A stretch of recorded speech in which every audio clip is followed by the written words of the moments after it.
Olá, Vulgar, meu nome é Otton Sá e aqui neste canal Reforma Clássica estamos tentando sair da nossa vulgaridade para chegar numa aristocracia intelectual a partir da leitura da coleção dos grandes livros do mundo ocidental publicado pela Enciclopédia Britânica. E neste vídeo de hoje nós vamos conversar sobre mais um teatro grego de Ésquilo chamado Sete contra Tebas. E no vídeo eu vou resumir aqui a história de Sete contra Tebas e eu vou fazer um destaque especial em um personagem e conversar com você sobre como esse tipo de texto é riquíssimo e interessantíssimo para a gente fortalecer a nossa educação e para a gente ir em direção a uma vida mais feliz, a uma vida mais excelente. Então, se você gosta desse tipo de conteúdo, já te convido a fazer a inscrição no canal,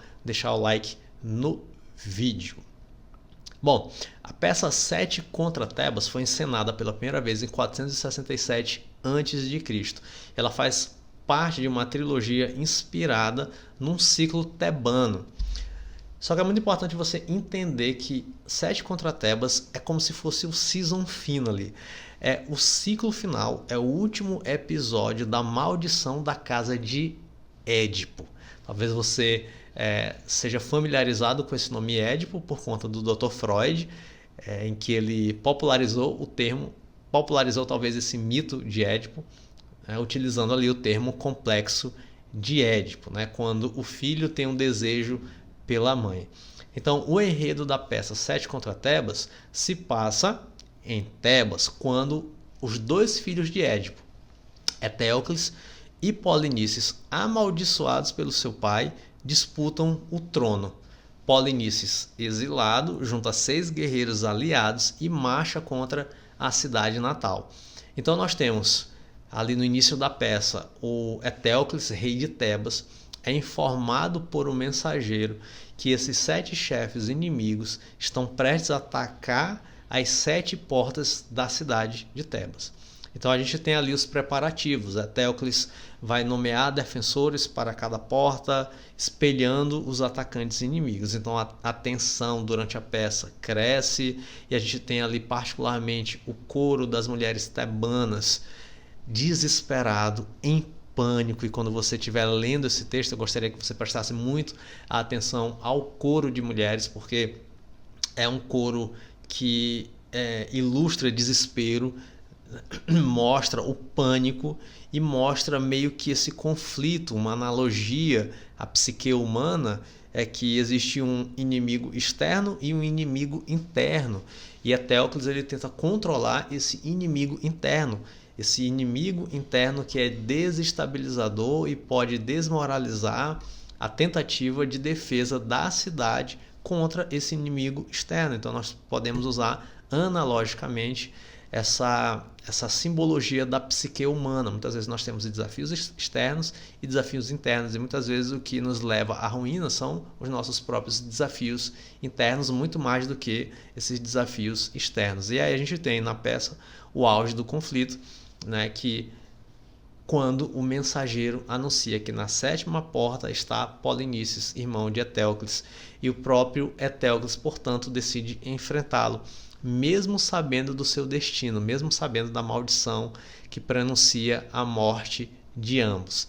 Então a batalha acontece fora da cena, e aí logo o mensageiro retorna com a notícia: Etéocles e Polinices mataram-se mutuamente. Ou seja, aquela maldição proferida por Édipo se cumpriu, se concretizou.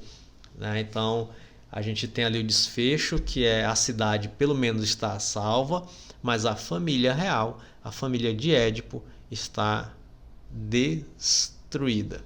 Então o coro lamenta essa tragédia, ela vai lamentar isso daí.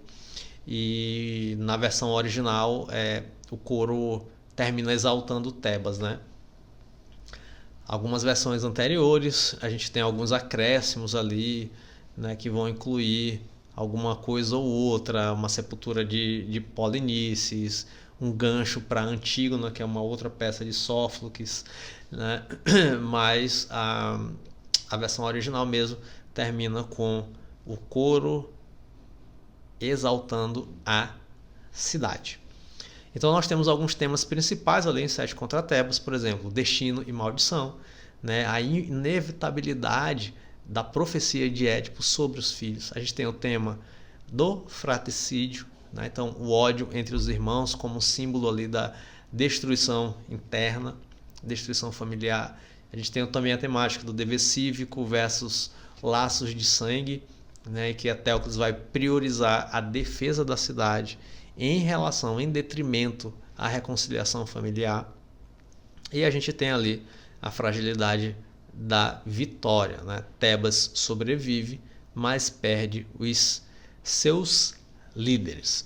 E eu gostaria, portanto, de aprofundar aqui em um personagem que eu acho assim muito característico e muito marcante, que a gente pode explorar muita coisa desse personagem, que é um dos 7 campeões que vão tentar invadir Tebas, que vão tentar invadir a cidade.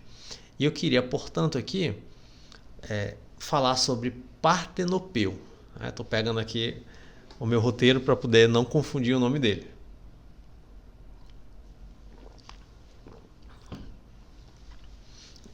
E eu vou aprofundar aqui na cena chamada Cena dos Escudos, que é essa cena em que o mensageiro apresenta os 7 campeões inimigos que tentarão invadir a cidade.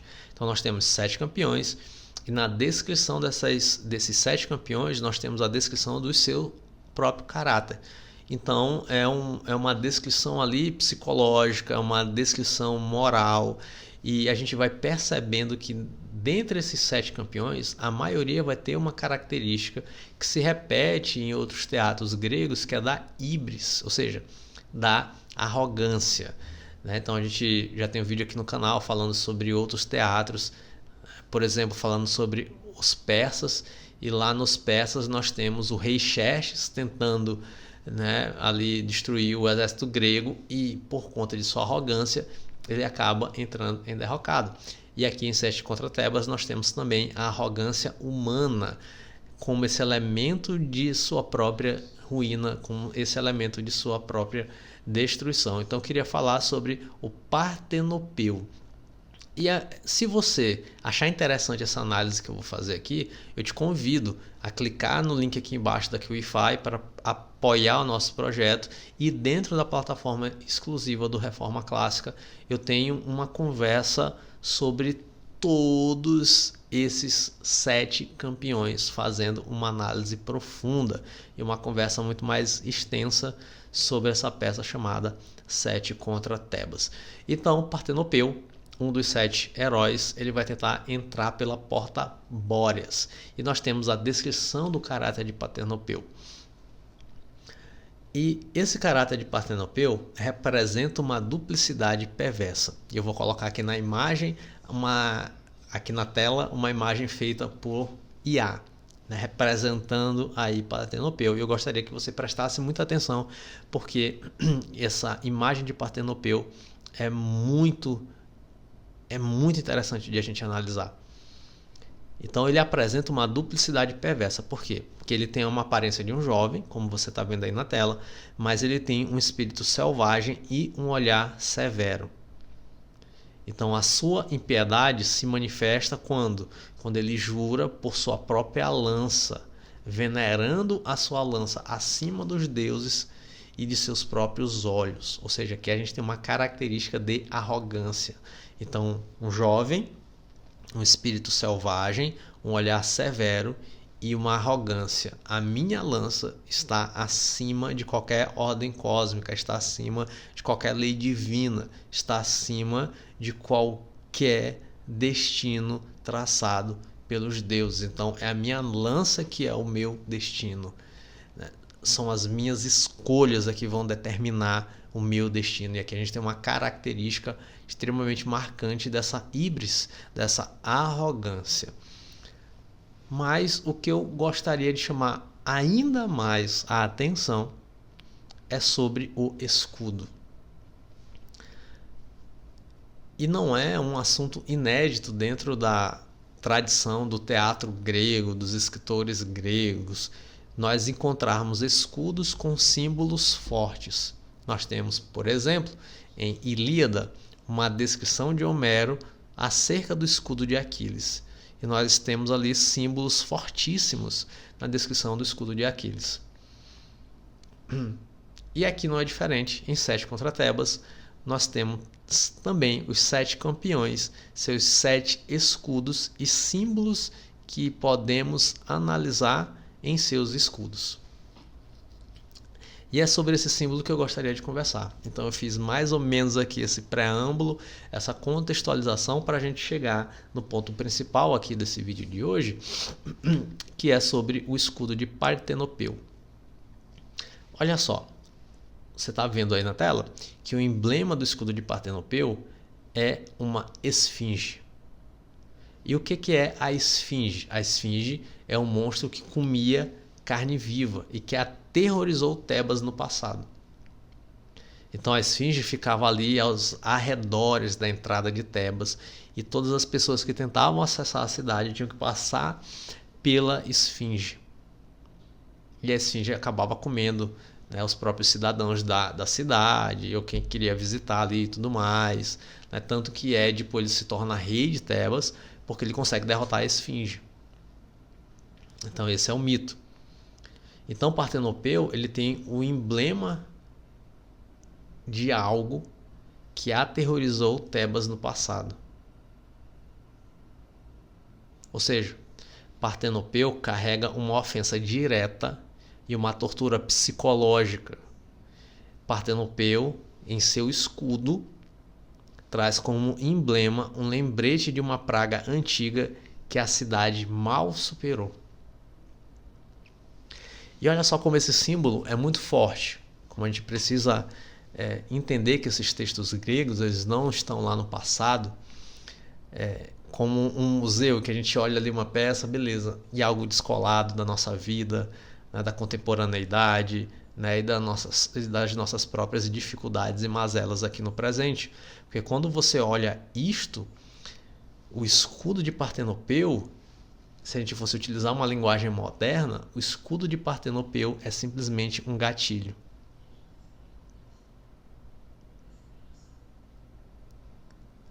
Ele segura aquele escudo e os cidadãos tebenses olham para aquilo ali e aquele escudo traz às suas memórias uma praga vivenciada no passado. Então, o que eu faço com alguém que carrega um gatilho para mim? O que eu faço com alguém que carrega um fator desencadeante de mal-estar psicológico, existencial e emocional diante de mim? Olha só como é uma temática extremamente atual e uma simbologia riquíssima para os nossos presentes. Partenopeu segura, portanto, uma lembrança de uma praga antiga. Então, o que fazer diante disso?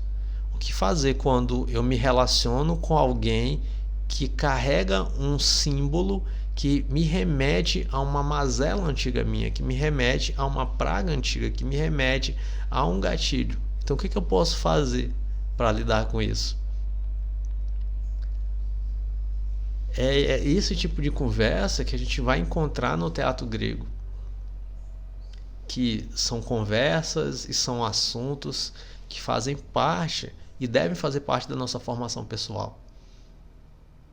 Então aqui abre-se um questionamento: o que eu faço quando eu encontro alguém que carrega um gatilho? Será que eu consigo enfrentar? Será que eu consigo lidar? Enfim. Mas é diante dessa situação, o que eu faço? E aqui a gente já tem um mundo possível para a formação do imaginário, para abrir esse tipo de possibilidade. E a gente tem isso daqui num texto que foi escrito quase 500 anos antes de Cristo. E eu gostaria que você pensasse um pouco, o que você faz? Né? Bota até aqui no comentário, o que você faz quando você se depara com alguém que carrega um gatilho, com alguém que carrega um símbolo que representa uma praga que você lutou, que você lidou no passado? O que você faz? Você se desespera, você foge atemorizado, ou você enfrenta? Como é que você faz? O que você faz? Me diz aí, o que você faz? O que você faz? E a gente tem o guerreiro que lutou contra Partenopeu, cujo nome é Actor. Então, Actor, na peça 7 contra Tebas, é um herói humilde e competente. Em forte contraste com o orgulho dos atacantes, Actor é um guerreiro modesto, porém capaz de cumprir a tarefa. Ele não tem essa arrogância. E a sua força não está na aparência ou na arrogância, mas na sua capacidade real. Então, toda vez que você se depara com alguém que espelha uma praga, que traz à tona um certo tipo de gatilho, você tem que focar na tua capacidade real de enfrentar esse gatilho, assim como estava inscrito no caráter de Actor, esse guerreiro que lutou contra Partenopeu. Então a capacidade real é a substância contra esse gatilho. A capacidade real é a competência silenciosa que se opõe a essa ameaça chamativa e insultuosa do escudo da esfinge. Então concentre-se na tua capacidade real. Não se assuste quando alguém apresentar um escudo da esfinge diante de você. Foque na tua capacidade real e silenciosa de lidar com esse gatilho. Por isso, eu gostaria de convidar você a apoiar o projeto. Se você quer ter esse tipo de conversa mais aprofundada sobre esses textos que sustentam a grande tradição do mundo intelectual ocidental, convido você a apoiar o projeto clicando no link da Qify. E lá dentro, na nossa plataforma exclusiva, nós temos conversas, diálogos sobre esses textos, em que eu vou trazendo esses elementos que chamaram a minha atenção. Lembrando que é um compartilhamento do meu próprio processo de autoeducação. Eu não sou o teu guru nessa jornada. Eu estou lendo, estou tentando sair da minha vulgaridade. Se você quiser continuar esse tipo de assunto aqui no YouTube, nesse ambiente aberto, clica aqui na playlist do Reforma Clássica, que eu tenho outros vídeos que são introduções a esses textos clássicos da literatura ocidental. Então, beijinhos, até a nossa próxima conversa.